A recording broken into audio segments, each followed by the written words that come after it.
مشاهدينا الكرام، لا تبخلوا علينا بالاشتراك في القناة وعمل لايك للفيديو، جزاكم الله ألف خير.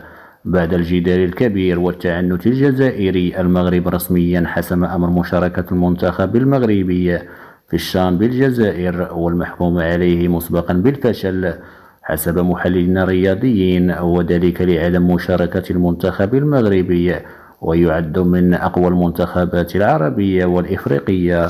وأكد بلاغ للجامعة المغربية لكرة القدم صدر اليوم الخميس أنه يتعذر على المنتخب الوطني المغربي السفر إلى مدينة قسنطينة الجزائرية من أجل المشاركة في النسخة السابعة من بطولة إفريقيا للاعبين المحليين، والتي سوف تحتضنها الجزائر في الفترة الممتدة ما بين 13 يناير و4 فبراير، وذلك من أجل الدفاع عن لقبه الذي أحرزه في الدورتين الأخيرتين.